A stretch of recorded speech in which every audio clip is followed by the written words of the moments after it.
오늘 은혜를 나눌 말씀 함께 보겠습니다. 마태복음 20장 20절로 23절 말씀 가십니다. 마태복음 20장 20절에서 23절 말씀까지 제가 봉독해 올리겠습니다. 그때에 세베대의 아들의 어머니가 그 아들들을 데리고 예수께 와서 절하며 무엇을 구하니 예수께서 가라사대 무엇을 원하느뇨 가로되 이 나의 두 아들을 주의 나라에서 하나는 주의 우편에 하나는 주의 좌편에 앉게 명하소서. 예수께서 대답하여 가라사대 너희 구하는 것을 너희가 알지 못하는도다. 나의 마시려는 잔을 너희가 마실 수 있느냐 저희가 말하되 할 수 있나이다. 가라사대 너희가 과연 내 잔을 마시려니와 내 좌우편에 앉는 것은 나의 줄 것이 아니라 내 아버지께서 누구를 위하여 예비하셨든지 그들이 얻을 것이니라. 아멘. 오늘은 마태복음 강의 109번째 시간으로 읽어드린 말씀을 중심으로 함께 은혜를 나누고자 원합니다. 우리는 코로나 사태로 지난 3월 22일부터 온라인 예배를 드렸죠. 그러다가 이제 오늘 8주 만에 온 성도가 예배당에 함께 모여서 예배를 드리게 되었습니다. 감사한 것은 오늘 현장 예배를 재개하면서 그동안 연기되었던 성찬식도 함께 거행하게 되었습니다. 전대미문의 글로벌 재난이었지요. 우리는 이러한 재난 속에서 우리 모두를 안전하게 지켜주시고 다시금 예배당에 모여서 예배할 수 있도록 허락해 주신 삼위 하나님께 무한한 감사와 찬송과 영광을 돌립니다. 어느 주일이든 다 소중합니다만 오늘은 여러 가지 면에서 우리 생애에 기억 남을 만한 매우 특별한 주일이지 않을까 하는 생각이 듭니다. 아직 코로나 사태가 완전히 해소된 것이 아니고 또 앞으로 어떠한 일이 일어날지 우리는 알 수가 없습니다만 이렇게 다시 예배당에 나와서 함께 주일을 보내게 되고 예배할 수 있게 된 것이 얼마나 감사하고 또 감격스러운지요. 코로나 사태로 인해서 우리는 그동안 알지 못했고 또 생각지 못했던 많은 것들에 대해서 되돌아보는 시간을 가졌습니다. 이번 일은 지난 몇 세기 동안 전 세계 교회가 동시대적으로 겪은 거의 유일한 재난이 아닌가 하는 생각을 갖게 됩니다. 코로나 사태를 겪으면서 많은 사람들이 이후의 시대에 대해서 관심을 가지고 있습니다. 이른바 포스트 코로나 시대가 어떻게 펼쳐질지를 궁금해하고 있습니다. 전문가들은 지금까지 인류가 겪지 못했던 많은 변화들이 매우 빠르게 나타날 것이다 라고 예상하고 있습니다. 당연히 교회 환경과 신앙생활에도 적지 않은 변화가 나타날 것입니다. 그러나 한 가지 분명한 사실이 있습니다. 그러할지라도 진리는 변치 않을 것입니다. 포스트 코로나 시대에는 무엇이든 변해야만 된다라고 하는 이러한 주장이 수학의 공식처럼 물리의 공리처럼 받아들여지는 그런 세상이 될지도 모릅니다. 이런 현실은 변치 않는 진리를 따라서 살아야 하는 그리스도인들에게 있어서는 많은 어려움과 시련이 될 수도 있습니다. 그런데 이것을 뒤집어 생각해 보면 그렇기 때문에 앞으로 변치 않는 진리 위에 굳건히 세워진 교회와 신앙은 다시 주목을 받게 될 것입니다. 그리고 영적으로 더 어두워가는 시대 가운데 빛을 비추게 될 것입니다. 모든 사람에게는 아니어도 바른 교회와 바른 말씀을 쫓는 자들에게 있어서는 그 선명함을 더 드러내게 될 것입니다. 이런 점에서 코로나 사태와 같은 세계적인 재난은 그리스도인들에게 큰 위기인 동시에 절호의 기회입니다. 큰 어려움이지만 동시에 더 큰 희망을 선사하는 하나님의 선물일 수도 있습니다. 코로나 사태는 사람의 눈에 보이지 않는 실체가 존재하고 그것이 모든 사람에게 얼마나 치명적인 영향을 끼칠 수 있는가, 또 그러한 일 앞에서 인간이 근본적으로 얼마나 연약하고 무능한 존재일 수 있는가를 절감하게 해주고 있습니다. 눈에 보이지 않는 바이러스 세계보다 영적 세계는 더 실제적이고 더 중요합니다. 하나님의 뜻을 거스르는 죄는 코로나 바이러스보다 훨씬 더 위협적이고 심각합니다. 끝까지 하나님을 멸시하고 불신하며 욕되게 하는 죄로부터 돌이키지 아니한다면 지금과 같은 재난과 또 이보다 더 큰 재앙으로 겪게 될 어떤 육체적인 고통과 물리적인 손실과 심적인 불행과는 비교할 수 없는 영원한 고통과 심판을 맞게 될 것입니다. 코로나 사태처럼 전 지구적인 재난은 믿지 않는 자들에게 있어서는 이러한 일들의 심각성에 대해서 일깨우는 하나님의 경고의 메시지입니다. 또한 믿는 자들에게 있어서는 불안전하고 불확정적인 세계에서 하나님에게서만 참된 위로와 소망이 있음을 인정하고 그분을 더 의지하며 그분께로 나아가는 은혜의 축복의 기회가 되는 것입니다. 아직은 우리가 더 마스크를 써야 하고 또 생활 방역 지침을 잘 준수해야 하는 그러한 노력과 수고가 여전히 우리에게 필요한 상황입니다.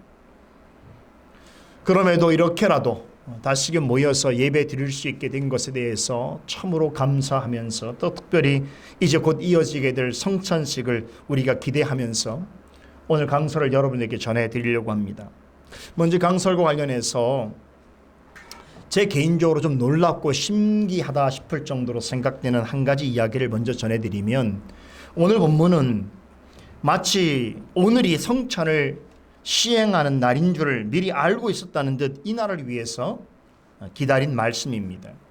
무슨 말씀인고 하니 제가 말씀을 전할 때에 어떤 의도를 가지고 오늘 성찬일에 맞춰서 본문을 정한 것이 아닙니다. 여러분도 잘 아시는 것처럼 마태복음 강해를 순서대로 제가 전해드리고 있는 상황인데, 지난주에는 예수 그리스도의 십자가 죽음과 부활에 대해서 우리가 상고해 보았고, 오늘 전해드릴 차례가 되는 이 말씀에서는 공교롭게도 성찬의 의미가 잘 드러나는 그런 말씀입니다. 어떤 분들은 우연히 그럴 수도 있겠지요라고 그렇게 생각할 수도 있겠습니다만, 이 강서를 준비하고 전하는 자 입장에서는 좀 특별한 생각을 갖게 되는 것이 사실입니다.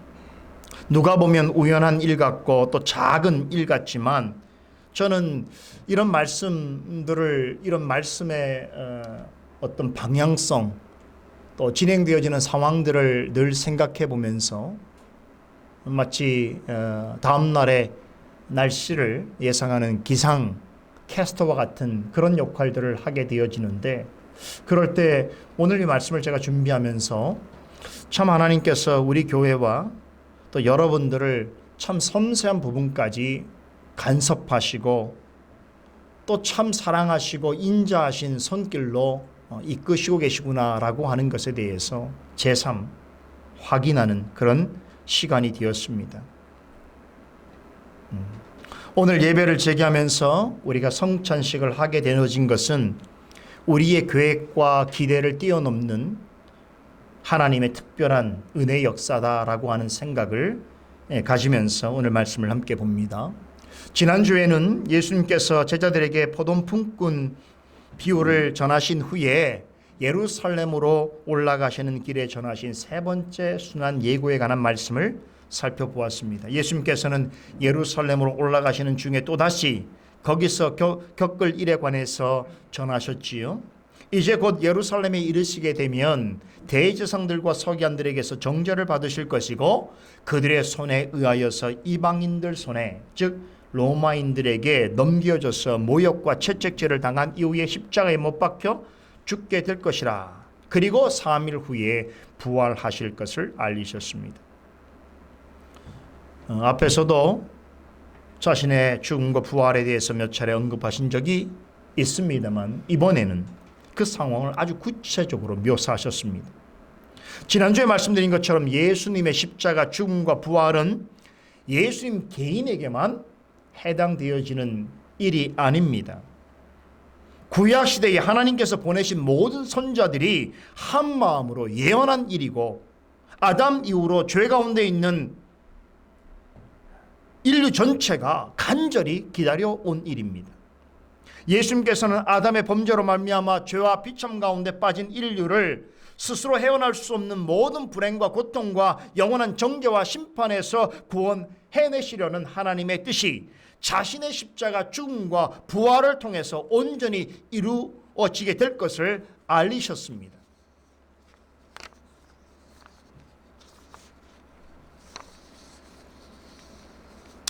이와 관련해서 누가는 예수님께서 제자들을 향해서 우리가 예루살렘으로 올라가노니 선자들도 기록한 모든 것이 인자에게 응하리라 라고 하는 말씀으로 직접적으로 전해주고 있습니다. 오늘 본문은 이렇게 예수님께서는 죄 가운데 있는 인류를 구원하시기 위해 하나님의 중대한 계획에 대해서 제자들에게 가르치시는 때에 일어난 한 사건에 대해서 소개해 주고 있습니다. 예수님의 12제자 중에 야고보와 요한의 어머니가 이 두 아들을 데리고 예수님께 나오더니 예수님 앞에 경배하듯이 절한 후에 무언가를 청하였습니다. 여러분, 제자들의 어머니가 그 아들들과 함께 예수님을 찾았다라고 하는 것은 보통 있는 일이 아니지요. 특별한 사정이 이들에게 있었다라고 하는 것을 의미합니다. 그 심중의 생각이 어떠한 줄을 꿰뚫어 보신 예수님께서는 저들을 향해서 무엇을 원하느냐라고 물으셨습니다. 이 장면은 기도와 관련해서 우리에게 한 가지 중요한 교훈을 전해줍니다. 예수님께서는 성도의 모든 간구에 대하여 그것이 어떤 것이든지 간에 매우 진지하게 반응하십니다. 우리의 간절한 바람과 간청을 결코 나몰라라 하지 않으십니다. 성경 어디에도 믿는 자가 진지하게 간구할 때에 그것을 무시하거나 애써 듣지 아니하신다라고 하는 그러한 장면은 어디서도 볼 수가 없습니다. 예수님은 우리의 간청을 참으로 성실하고 신실하게 들어주십니다. 우리가 무엇을 구하든지 다 알고 계심에도 우리의 간구에 귀를 기울이십니다. 이 점은 늘 주님께 무엇을 구하는 자리에 있는 우리에게 매우 실제적인 큰 용기와 신뢰를 가져다 줍니다. 하지만 이와 함께 알아야 할 사실이 있습니다. 주님께서는 어떤 간구든 다 들으십니다만, 그러나 반드시 우리가 원하는 대로 응답하지는 않으십니다. 우리가 진지하고 열정적으로 무엇을 구한다고 해도 그것에 답하시는 권한은 오직 주님께 있습니다. 우리가 무엇을 구하든 주님의 뜻에 합당한 방식으로 응답하십니다. 예수님께서는 두 제자의 어머니의 의도를 이미 알고 계심에도 불구하고 그녀에게 무엇을 원하느냐라고 물었습니다. 이 물음은 이런 의미를 가지고 있어요. 우리는 항상 주님 앞에서 무엇을 구하는 자의 자리에 있는 반면에 우리의 기도를 들으시고 응답하시는 이는 오직 주님이시다라고 하는 아주 중요한 의미가 내포되어 있습니다. 그래서 이 사실을 다시 한번 확인시켜 주시는 것이, 너는 나에게 간구하지만 내가 너의 기도를 응답할 자다라는 것이죠. 이 사실을 알라는 것이죠. 예수님께서 물으시자 그제서야 이 어머니는 평소에 자신의 마음에 담고 있는 생각을 전하였습니다. 나의 두 아들을 주의 나라에서 하나는 주의 우편에 다른 하나는 좌편에 앉게 명하여 주옵소서라고 간청했습니다. 자, 여러분, 이 어머니의 태도를 어떻게 이해해야 될까요? 여러분 보시기엔 어떤 느낌이 듭니까? 이 어머니가 지금 아주 행동을 잘하는 것으로 봅니까? 아니면 좀 잘못하는 것으로 보이십니까? 일반적으로는 오늘 이 어머니의 태도를 후자 입장으로 많이 해석을 합니다. 참 어찌 보면 이 어머니의 부탁은 참 이기적이고 염치 없는 청으로 우리가 보이지요. 다른 제자들도 다 있는데 그들은 아랑곳하지 않고 그저 자신의 아들들만 예수님의 좌우편에 앉게 해달라고 간청하다니, 요즘 같으면 내 아이만 잘 되면 된다라고 생떼 부리는 전형적인 치맛바람형 학부형처럼 보이기도 하고요. 자신의 자녀를 위해서라면 부끄러운 일인지 아닌지도 모르고 과도하게 간섭하고 맹목적인 사랑을 쏟는 그 비정상적인 부모처럼 보여지는 측면도 있습니다. 그렇지 않습니까? 사실 조금 더 심각하게 생각해 본다면, 말로는 자녀들을 위하여 하는 일처럼 그렇게 들리지만 실제로는 자신의 마음속에 있는 어떤 속된 욕망, 그 탐욕을 자녀들을 통해서 이루고자 하는 그런 어떤 비열한 마음을 가진 그런 부모가 아닌가라는 생각을 가질 법도 한 것이지요. 그나마 자녀가 어리다면이야 어느 정도 이해할 수 있겠으나, 이제 다 자라서 성인이 되어서 예수님을 쫓는 그런 제자의 삶을 살고 있는 자녀들을 데리고 가서 소위 말하는 불법적인 방식의 청탁을 늘어놓는 모습으로 비춰볼 수 있다는 것이, 그래서 많은 사람들이 어머니의 행동을 부정적으로 해석합니다. 오늘 얘기 잘 들으셔야 돼요. 오늘 중요한 날이에요. 그렇죠? 한 분도 졸면 안 돼요. 오늘 이 말씀을 제대로 못 들으시면 성찬 참여할 수 없어요. 스스로 판단하세요.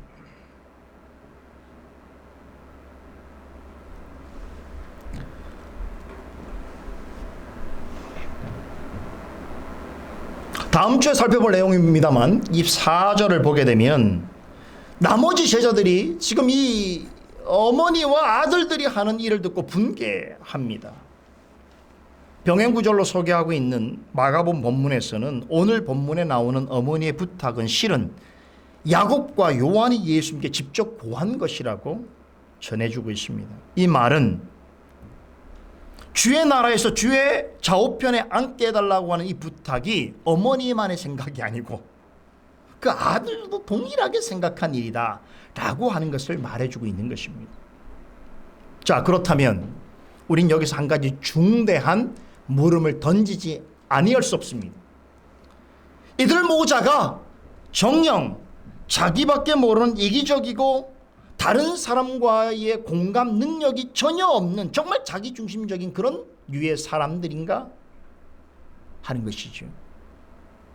일반 상식에도 맞지 않는 일을 대놓고 할 만큼 그렇게 생각이 좁고 염치 없는 자들인가 하는 것입니다. 과연 그럴까요? 마태복음 27장 56절과 마가복음 15장 40절 말씀을 비교해 보면 세베대의 아들이라 불리는 야고보와 요한의 어머니는 어떤 사람인가 하면 예수님의 고난과 십자가 죽음의 현장을 직접 지켜봤던 사람입니다. 뿐만 아니라 예수님께서 약속대로 부활하신다는 말씀을 믿고 부활하는 날 무덤에 가장 먼저 간 사람이에요. 이 여인을 살로메라고 이렇게 소개하고 있는데 이 여인의 가능성이 높습니다. 요한복음 19장 25절에 따르면 살로메는 예수님의 어머니 마리아의 자매로 소개되어 있습니다. 물론 여기에는 약간의 논쟁이 있습니다. 야고보와 요한의 어머니가 예수님의 어머니의 자매냐, 이러면 어떻게 돼요? 사촌지간이 되죠? 네. 이게 좀 신학적인 논쟁이에요. 이게 사실인 살로메가 정확하게 누구냐에 대해서 다른 어떤 주장들이 있는데 그렇게 좀 설명하는 분들도 있고 그렇지 않다고 설명하는 분들이 있는데, 여하튼 간에 중요한 것은 이 두 아들의 어머니와 예수님의 어머니 마리아와는 매우 가까운 사이였던 것은 분명합니다. 여러분, 야고보와 요한은 어떻습니까? 예수님께서 공생의 과정 중에서 가장 먼저 제자로 부르신 자들입니다. 베드로와 함께 예수님 곁에서 참 예수님을 가장 가까이서 섬긴 자들이지요. 예수님은 아주 중요한 말씀을 하시거나 어떤 중요한 일이 있을 때마다 이 두 제자를 자신의 곁에 두셨습니다. 얼마 전에 우리가 예수님께서 변화산에 오르셔서 천상의 모습으로 변하셨을 때도 모든 제자를 데리고 가지 않았어요. 베드로와 이 두 제자를 데리고 올라가셨어요. 이런 점을 감안해 보게 될 때에 지금 모자가 예수님께 청한 내용이 다소 오해를 삼을 만한 부분이 있다 손치더라도 완전히 상식도 염치도 없는 속된 사람들이라고 치부하는 것은 좀 섣부른 판단일 수 있다는 것입니다. 이 어머니는 주님에 대한 사랑과 의리가 매우 특심한 여인이었습니다. 그녀의 두 아들 야고보와 요한도 제자로 부르심을 받을 때부터 또 지금 예수님과 함께 예루살렘을 향하여 올라갈 때까지 성경 보면 여러분 큰 문제를 일으킨 적이 한 번도 없는 사람들이에요. 어떤 면에서 다른 제자보다 굉장히 착실하고 안정적으로 예수님을 쫓았던 제자들입니다. 그렇게 보게 될 때 이 모자가 지금 정말 갑자기 전혀 주변 사람들에게 이해되지 않는 그러한 좀 상식을 벗어난 행동을 하고 있는가? 이런 주장은 저로서는 좀처럼 납득하기가 어렵습니다. 12제자 중에서 특별히 야고보와 요한은 베드로와 함께 아주 중요한 특별한 증인의 역할을 많이 한 사도들입니다. 그들은 오랫동안 가까이에서 예수님의 가르침을 받으면서 지금까지 예수님께서 가르쳐 주신 하나님의 나라에 대하여 나름대로 깊은 이해와 소망을 가지고 있었을 것입니다. 그리고 기회가 있을 때마다 다른 제자들은 그러지 않았는데 이 두 사람은 유난히 이 어머니와 사이가 각별했던지 예수님께 배운 내용들을 자신의 어머니와 나누었던 것 같습니다. 그러던 중에 어떤 계기가 되어서 어머니와 함께 예수님을 찾아뵙게 되어서 부탁을 드리게 되었던 것으로 이해하는 것이 흐름상 더 자연스럽습니다. 이렇게 말씀드릴 수 있는 근거가 있어요. 첫째는 이들이 부탁한 표현을 보면 이들이 지어낸 말이 아닙니다. 주의 나라와 주의 좌편과 우편이라고 하는 말은 이전부터 구약 시대부터 하나님 나라에 임재하시는 메시아와 관련해서 관용 어구처럼 사용되어지는 표현이었습니다. 사실 이들이 말한 것은 과거에 이미 이전에 예수님께서 하신 말씀을 근거로 한 것입니다. 둘째로는 예수님이 하나님 나라의 왕이라는 사실과 이분에 의해서 하나님 나라가 성취할 것이라고 하는 확신을 갖지 못했다고 한다면 이런 말을 할 수가 없다는 것이에요. 어머니가 예수님에게 나의 아들들을 주의 좌우편에 앉게 명하소서라고 한 말은 그가 뭘 지금 인정하고 있는 거예요? 예수님이라는 존재에 대해서 인정하고 있는 거예요. 예수님이 메시아라고 하는 사실을 믿고 있는 것이. 또 하나, 그분의 말씀은 엄청난 능력이 있어서 말씀하신 대로 이루어질 것이라고 하는 조금의 의심도 하지 않기 때문에 명하시라는 말씀을 할 수 있는 것이에요. 이렇게 본다면 여러분, 이 어머니가 드린 청은 오히려 감동적인 고백일 수도 있습니다. 이 여인은 메시아로 오신 예수님께서 영광의 보좌에 앉으실 때에 자신의 아들도 그 곁에서 영광스러운 자리에 앉기를 원하고 있습니다. 여기서 저들을 좌우편에 앉게 해 주소서라고 하는 청문, 막무가내로 자기 아들들을 어떤 높은 자리에 앉게 해달라고 하는 것이 아니라 주님 가까이에 머물면서 주님께서 드러내실 하나님의 영광을 위하여 참으로 귀하게 쓰임받는 그런 사람들이 되게 해달라고 하는 그런 신앙적인 간청으로도 충분히 이해할 수 있는 것입니다. 그럼 이 어머니는 예수님께 왜 갑작스럽게 이런 부탁을 하게 된 것일까요? 여기 이유가 있지 않겠습니까? 얼마 전에 예수님께서 제자들에게 전하신 말씀을 기억하고 있었기 때문일 것입니다. 마태복음 19장 결말 부분에서 베드로가 제자들을 대신해서 이렇게 물었죠. 우리가 모든 것을 버리고 쫓아싸우니 그런즉 우리가 무엇을 얻으리까라고 여쭈었을 때 뭐라고 답변하셨습니까? 마태복음 19장 28절 이렇게 말씀하십니다. 내가 진실로 너희에게 이르노니 인자가 자기 영광의 보좌에 앉을 때에 나를 쫓는 너희도 12보좌에 앉아 이스라엘 12지파를 심판하리라고 답하셨습니다. 아마도 이 어머니는 자신의 아들들로부터 이 말씀을 전해 듣고서 이런 생각을 하였을 것입니다.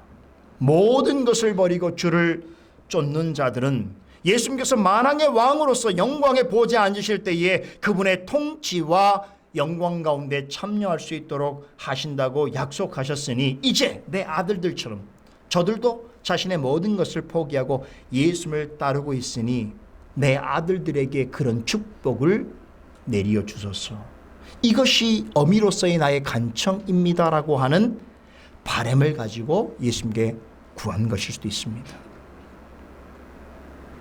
이 말은 비록 직접 듣지 못했으나 자녀들을 통하여 전해진 예수님의 말씀을 아주 귀하게 여기고 깊이 생각했다는 것이지요.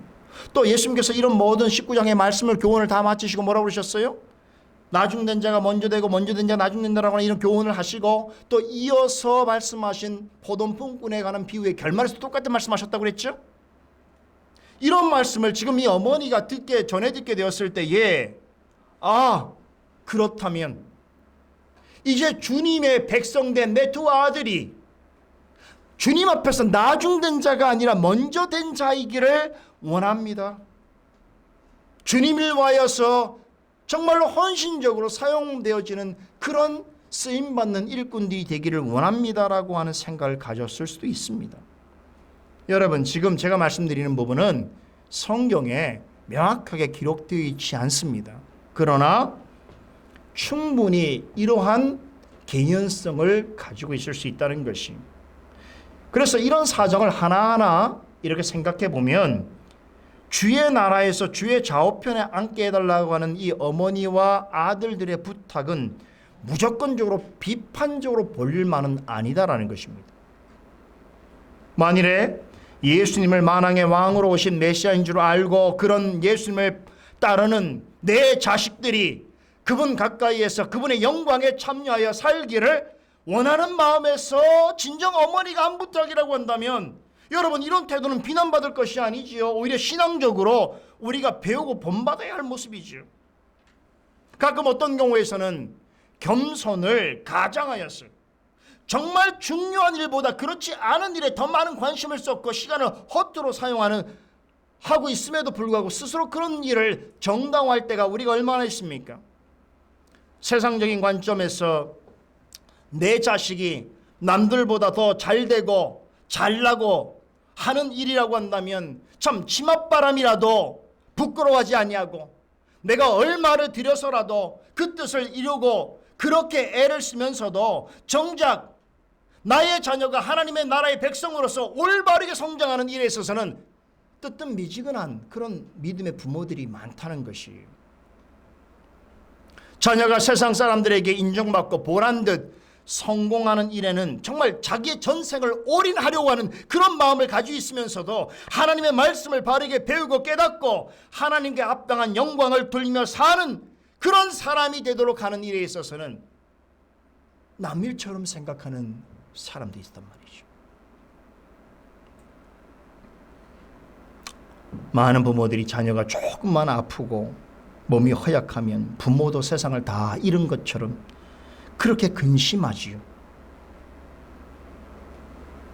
그런데 자녀가 영적으로 건강하지 않은 상태에 있음에도 불구하고 그 일은 나와 무슨 상관이 있느냐 라는 태도를 가지는 부모들도 있습니다.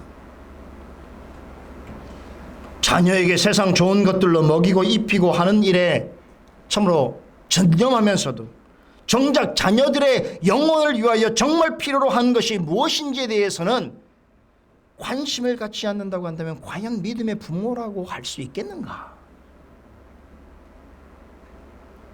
여러분, 차라리 믿지 않는 부모처럼 자기의 자녀를 대할 것이라면 차라리 오늘 본문에 나타난 야고보와 요한의 어머니처럼 행동하는 것이 훨씬 더 낫습니다.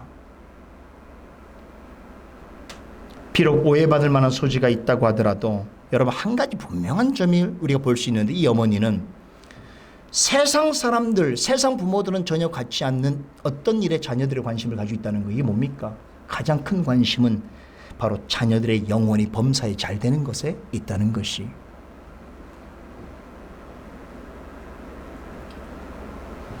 어찌되었던 간에 내 자녀들이 주님 곁에 머물면서 주님의 나라와 영광을 위해서 크게 쓰임받기를 간절히 원하고 있습니다. 저는 종종 이런 성품을 가진 믿음의 부모님들, 좀 연로하신 부모님들을 뵙게 될 때가 있습니다. 그런데 이런 분들은 자식들에게 항상 같은 말을 반복합니다. 얘야, 교회 빠지지 마라. 주일 성수 잘해라. 기도 생활 잘해라. 겸손해져라. 이웃을 사랑해라. 그리고 마지막에 목사님을 잘 섬겨라. 이런 얘기들 하시죠? 그런데 이상한 것이 있어요. 이런 말을 수시로 듣는 자녀들은 대개 부모님이 이런 권면을 잔소리로 생각해요.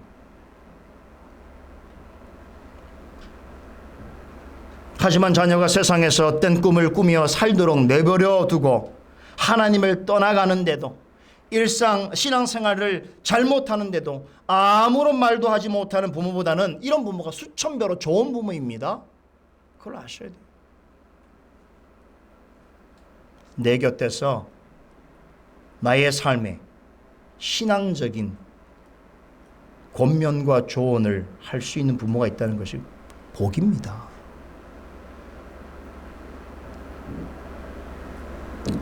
여러분, 자녀들이 듣기에 부담스러워하는 말을 이런 부모들이 계속 되뇌이는 이유가 뭐겠습니까? 하나뿐이죠. 자신의 자녀들의 영혼을 너무나 사랑하기 때문입니다. 며칠 전에 어버이날이었죠. 자녀를 낳고 기르는 모든 부모가 다 훌륭한 부모입니다. 그런데 신앙적인 면에서 최고로 훌륭한 부모는 어떤 사람인 줄 아세요?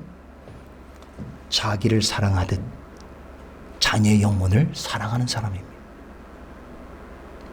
자녀의 영혼을 너무나 사랑한 나머지 자녀가 그냥 교회를 그냥 출석하는 정도로 만족하지 아니하고 자기를 부인하고 주님을 쫓음으로 주께서 주시는 영광과 축복을 맛보며 누리며 사는 것이 자녀의 최고의 소망과 기쁨이 되도록 애쓰고 기도하는 그런 부모. 그렇기 때문에 그런 부모는 주님의 도우심을 늘 구하는 것일 수밖에 없고 때로는 자녀의 영혼을 위해서 눈물을 쏟으면서 기도할 수밖에 없는 것이지요. 또한 자신부터 자녀에게 믿음의 본이 되도록 그러한 사람이 되어야 하겠다라고 하는 생각을 가지고 참 힘써서 신앙생활하는 그런 부모야말로 최고의 훌륭한 부모입니다. 우리는 자녀의 영적 건강과 구원을 최우선적으로 관심을 두는 그런 부모가 되어야 합니다. 확신건데 저는요, 이 확신은 제가 사라지지 않을 것 같아요.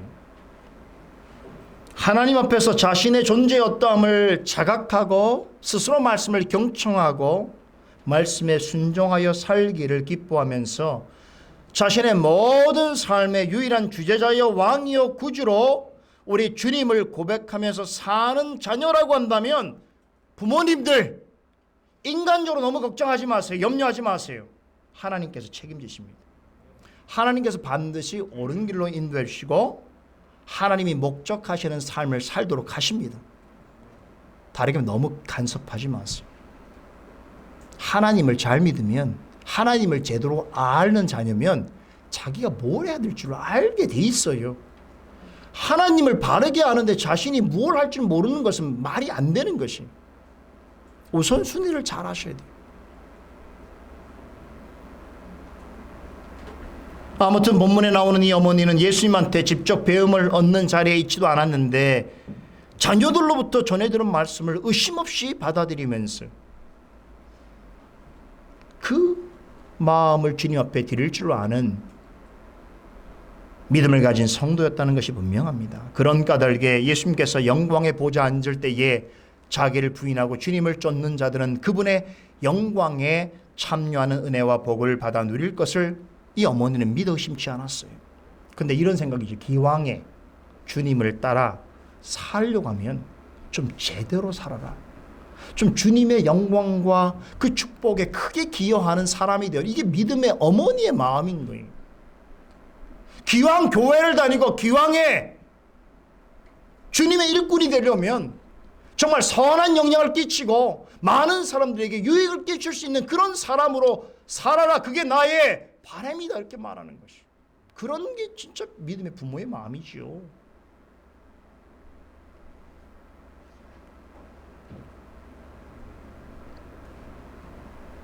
좀 우스갯소리입니다만 어떤 장로님이 참 신앙생활을 나름 열심히 한 장로님이신데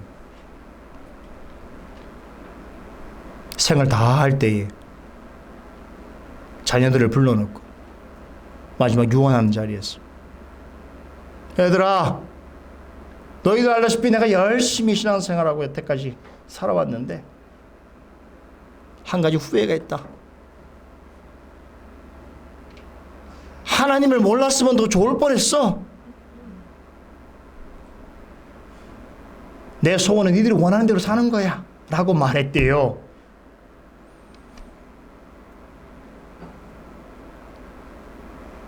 우리 생각해야 돼요. 우리의 생이 마칠 때 우리 자녀들에게 무슨 말을 남길 것이냐. 모든 사람은 다 부모가 되지 않습니까? 다 자녀가 또 되지 않습니까? 내가 무슨 말을 남길 것이냐. 그렇죠.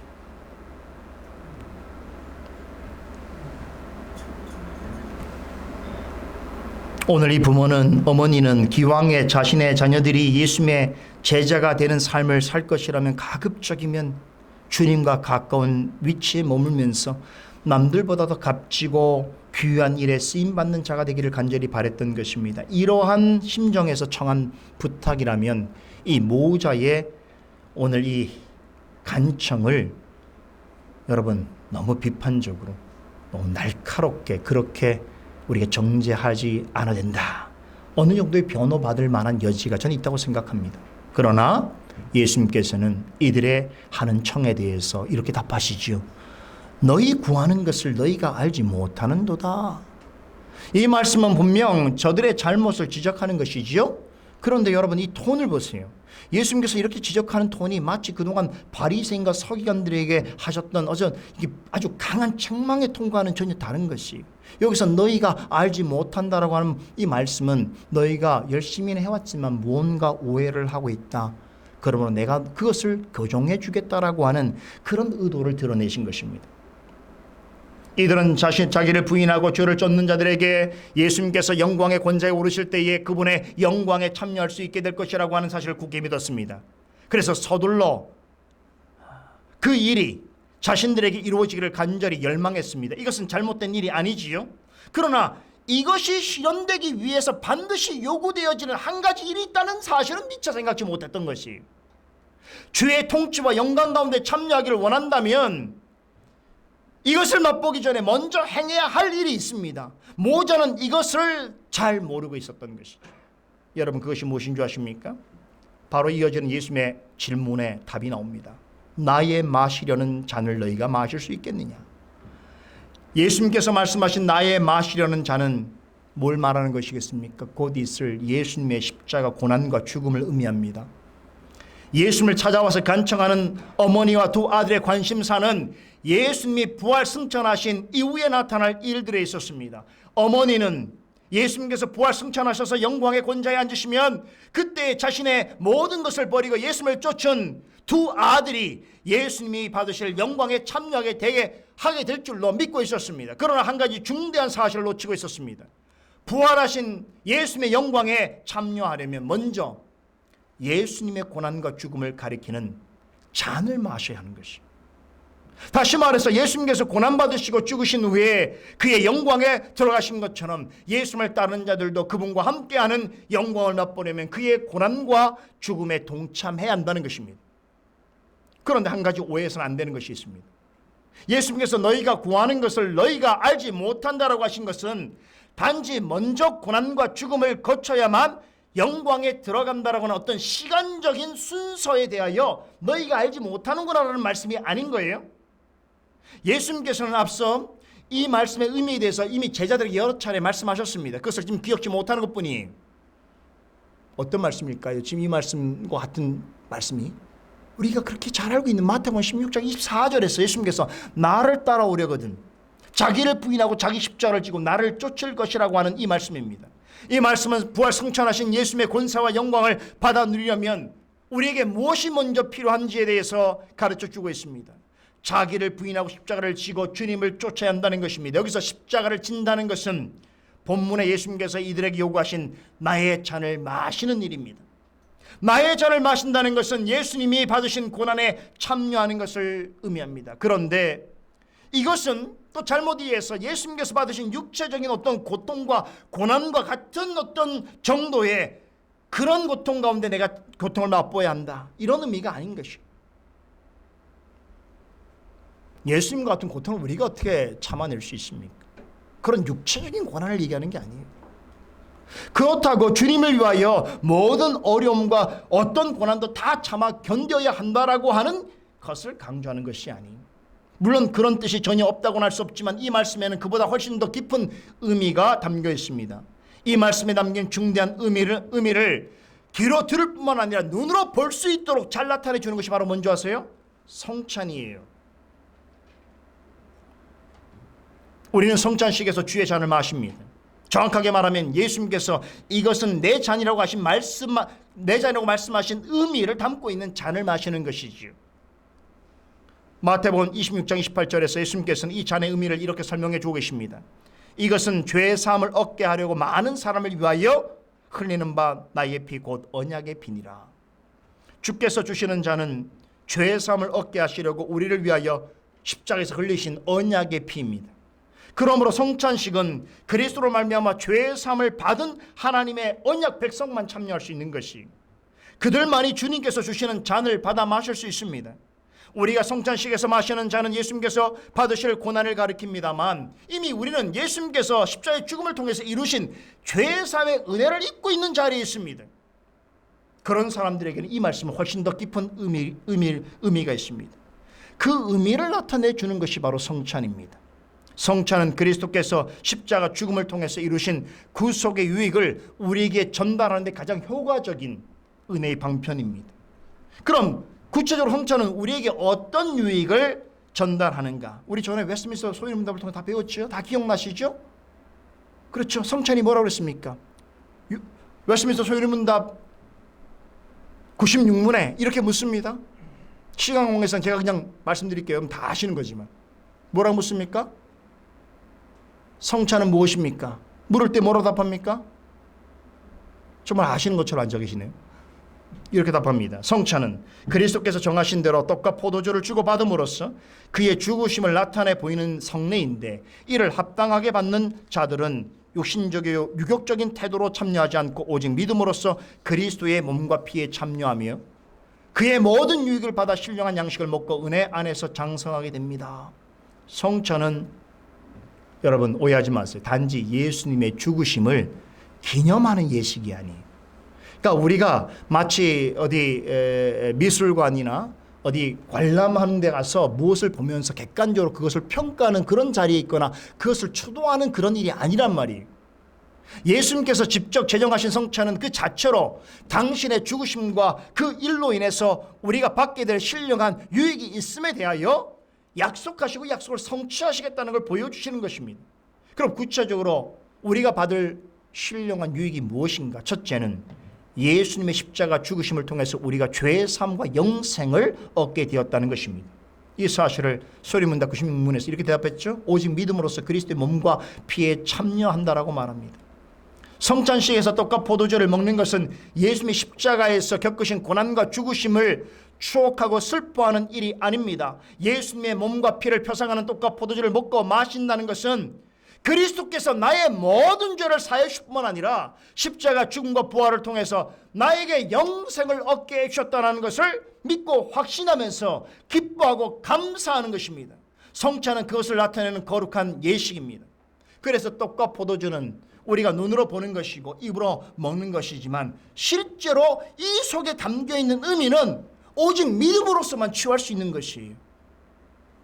그러기에 성찬식에서 주님의 떡과 잔을 취하는 것은 근본적으로 믿음으로써 행하는 고도의 신앙적인 행위입니다. 이건 어떤 여러분 루틴한 어떤 신앙 예식이 아니에요. 이건 고도의 믿음에 관한 신앙적인 행위인 것이. 떡과 포도주는 입으로 먹는 것이지만 영적인 관점에서는 믿음으로 먹는 것이, 성찬을 통해서 우리에게 전하는 그리스도의 죄사함과 신령한 유익을 믿지 않는 사람은 백날 천날 성찬에 참여해도 성찬이 주는 아무런 효용을 깨달을 수 없어요. 그 신령한 유익을 누릴 수 없습니다. 예수님의 십자가 고난과 죽음과 부활의 의미를 믿음으로 받아들이고 바른 믿음의 고백과 함께 성찬상 앞으로 나오는 사람만이 성찬을 통해서 우리에게 약속해 주신 죄사함의 은혜와 신령한 은혜를 받아 누릴 수 있는 것입니다. 이 신비로운 일이에요. 둘째로, 예수님이 주신 떡과 잔을 믿음으로 취할 때 누리게 되는 신령한 유익은 무엇인가? 예수님께서 주시는 신령한 양식을 먹음으로 은혜 안에서 자라는 것입니다. 요한복음 6장에서 예수님께서는 십자가에서 찢기시고 흘리신 몸과 피는 곧 우리의 영혼을 위하여 주시는 생명의 양식이라고 하셨습니다. 여러분, 사람은 나이가 들면, 세월이 지나면 다 우리 육신은 쇠약해질 수밖에 없는 거 이상하게 생각하지 마세요. 나이가 들면 어쩔 수 없어요. 그러나 예수님이 주시는 떡과 잔을 믿음으로 먹고 마시는 사람은 어떻게 된다는 거예요? 그리스도 안에서 새 생명으로 태어난 새 사람이 더 강건해진다는 것이에요. 겉사람은 우패해지고 옛사람은 죽더라도 그리스도로부터 새 생명을 얻은 새 사람은 여러분 그리스도와 함께 영원히 장수합니다. 영원히 살게 되는 것이. 이렇게 그리스도로부터 얻은 새 생명은 성령으로 말미암아 우리 안에서 날마다 새로운 변화를 일으키는데, 그래서 말이죠, 믿음으로 떡과 포도주를 먹고 마시는 사람들은 어떻게 되는 줄 아세요? 갈수록 몸은 후패해질지라도 하나님, 거룩하신 하나님의 형상을 닮아가는 일에 힘쓰게 되는 것이에요. 무엇을 하든지 무엇을 먹든지 마시든지 다 하나님의 영광을 기억하며 애쓰게 되는 것입니다. 이것이 오늘 예수님께서 모자를 향해서 내 잔을 마실 수 있겠느냐고 하신 질문 속에 담겨있는 아주 핵심적인 교훈입니다. 그런데 모자는 예수님의 영광에 참여하는 일에는 관심이 많았으나 자신들이 믿는 자로서 어떻게 하는 것이 영광에 참여하는 삶인가에 대해서는 깊이 생각지 못한 것입니다. 내 잔을 마실 수 있겠냐는 말씀은 즉 자기를 부인하고 자기 십자가를 지고 주님을 따르라는 말씀입니다. 이러한 삶의 과정 전체가 하나님을 영화롭게 하는 것이요, 믿는 자로서 그분의 영광을 맛보며 즐기는 것입니다. 그래서 십자가를 지나는 것은요, 어느 한순간 지면 끝나는 게 아니고 계속해서 우리의 모든 생애 동안 십자가를 지고 살아가는 거예요. 이것이 하나님의 영광을 맛보는 삶이라는 것입니다. 여러분, 예수님의 죽음과 부활이 나눠질 수 있습니까? 완전히 분리될 수 있습니까? 그런 것처럼 우리 성도의 삶의 고난과 영광이라는 것도 완전히 분리되지 않습니다. 내 잔을 마실 수 있느냐는 말씀은 자기를 부인하고 자기 십자가를 지고 주님을 따르는 삶에는 반드시 고난이 있을 것을 전제하고 있는데, 그런데요 여러분, 우리 고난하면 부담스럽잖아요. 그러나 믿는 자로서 이 고난이 주를 위한 고난으로 우리가 믿고 살 때에 어떻게 된다는 거예요? 주님께서 은혜와 이기림을 주실 뿐만 아니라 그것을 통해서 주님의 영광에 참여하는 즐거움과 기쁨을 맛보게 하시겠다는 거예요. 이 사실을 잊지 말라는 것이에요. 이것이 너희가 내가 주는 잔을 마실 수 있겠느냐라고 하는 의미인 것입니다. 이런 깊은 의미로 이 말씀을, 이 질문을 하시자 모자가 뭐라고 대답합니까? 할 수 있습니다, 이렇게 대답을 했어요. 대단해요. 할 수 있다고 얘기했어요. I can do, 이렇게 얘기했어요. 저는 이 모자가 과연 예수님이 말씀하신 이 의미를 얼마나 깊이 이해하고 대답한 것인지는 알 수 없습니다만 여러분, 평가는 가능해요. 예수님께서 이들의 답변에 어떤 꾸지람도 하지 않으세요. 그리고 예수님께서 어떤 답변을 하시는 것을 보아 이들이 비록 부족한 생각으로 한 답변일지라도 그들의 답변을 기쁘게 여기신 것 같아요. 그런데 여기서 더 중요한 것이 있습니다. 이것이 오늘 결론입니다. 예수님께서 오늘 이 모자와의 대화를 통해서 정말 중요하게 여기시는 한 가지 사실이 있습니다. 그것은 이 두 사람이 예수님께 나와서 내가 할 수 있습니다라고 하는 이 답변보다 더 중요하게 여기시는 한 가지 사실을 오늘 전하시면서 본문을 마치고 있습니다. 본문 23절 하반절에 있는 말씀이에요.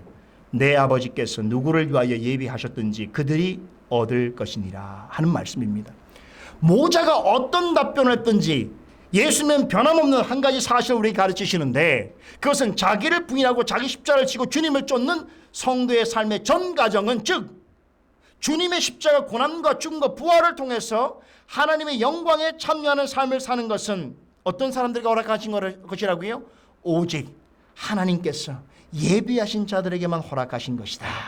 여러분 무슨 뜻인지 아세요? 우리가 성찬상 앞으로 나와서 이제 떡과 잔을 먹게 될 때 그것은 우리가 하는 일이죠. 내가 집고 내가 마시는 거 아닙니까? 나의 일처럼 생각이 들죠. 그러나 그 일을 통하여 예수 그리스도의 십자가에서 이루신 구속의 유익을 누리게 되어지는 것은 오직 하나님의 은혜로운 행위를 통해서만 가능한 것이란 말이죠. 이렇게 생각해 보면, 어떻게 생각해 보면 자신을 부인하고 자기 십자가를 지고 주님을 따르는 것은 내가 하는 일처럼 생각될 수 있습니다. 그러나 오늘 주님 뭐라고 말씀하시는 거예요?